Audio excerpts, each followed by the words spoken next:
Ava Whitmore never planned to come home early that afternoon. The board meeting had ended abruptly, the numbers finalized faster than expected, and for the first time in years the relentless machinery of her empire paused just long enough for her to breathe. As her car rolled through the wrought iron gates of the mansion she had once shared with her husband, silence greeted her, the kind of silence that had followed her ever since the accident that took him, the kind that clung to every hallway and every success. Ava was a widow, a self-made millionaire, powerful in boardrooms and headlines, yet profoundly fragile when it came to the only titles that mattered: mother, survivor, human being. She stepped out into the garden, intending to see her children before they noticed her absence again, when laughter, real, unguarded laughter, froze her in place. It wasn't the polite laughter she heard at charity galas or the careful smiles offered by staff. This was different. This was alive. And it was coming from the patio. She moved closer, heart pounding, and what she saw made her breath hitch. Her two children, Oliver and Lily, seated at the old wooden table, faces lit with joy, hands messy with food, while Daniel, the quiet gardener she barely noticed beyond clipped hedges and weekly invoices, stood at the grill, apron tied at his waist, flipping burgers as if he belonged there. Smoke curled into the warm afternoon air, sunlight glinted off glasses of orange juice, and Daniel was smiling, not the deferential smile of an employee, but the relaxed, genuine smile of a man at home. Oliver was laughing at something Daniel said, Lily clapped her hands, and in that instant Ava felt something sharp twist in her chest. Shock came first, then anger, then fear. Boundaries had been crossed. Or had they? Her mind raced with rules, contracts, expectations. This was her home, her family, her grief. She took a step forward, hand pressed to her chest, and the laughter stopped.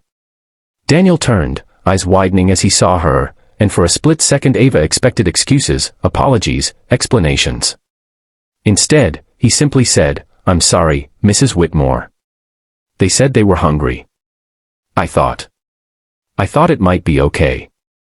His voice was steady, but his shoulders stiffened, bracing for impact. The children looked between them, confusion creeping into their smiles, and something in Ava broke, not loudly, not dramatically, but quietly, like a wall that had been holding back a flood. She saw not a gardener overstepping his place, but a man who had filled a space she had unknowingly abandoned. She saw her children not as fragile heirs guarded by schedules and nannies, but as kids who needed warmth, presence, and normal moments. Ava inhaled slowly. The air smelled of charcoal and summer and something dangerously close to happiness. "How long?" she asked. Daniel hesitated. "A few weeks. Only on Fridays. I bring extra food. We talk. They tell me about school." Oliver spoke up, voice small but brave. "Mom, Daniel listens. And he makes the burgers like Dad used to." The words hit harder than any accusation. Ava closed her eyes, memories flooding in, her husband at that same grill, laughing, alive. When she opened them again, the anger was gone, replaced by tears she no longer tried to hide. She nodded, once, then twice. "Finish cooking," she said softly. Daniel blinked. "Ma'am." "Finish," she repeated. She pulled out a chair and sat down at the table. The children stared in disbelief before breaking into grins. Ava took a shaky breath and let herself be there, really there, for the first time in years.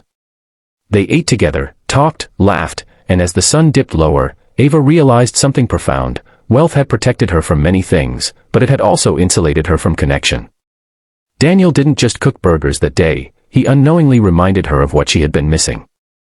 In the weeks that followed, Ava made changes. She came home earlier. She ate with her children. She learned Daniel's story, a widower himself, raising his younger sister, working quietly, never expecting to be seen.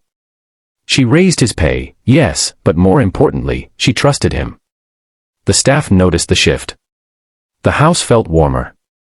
And Ava, once known only as the cold, brilliant widow millionaire, became something else entirely, present.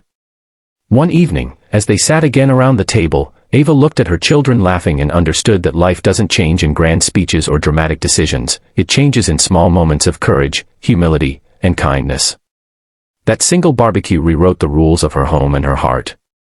If this story moved you, inspired you, or reminded you that healing often begins in unexpected places, make sure you subscribe to the channel right now. Your support helps us bring more powerful, life-changing stories that touch the heart and awaken the soul.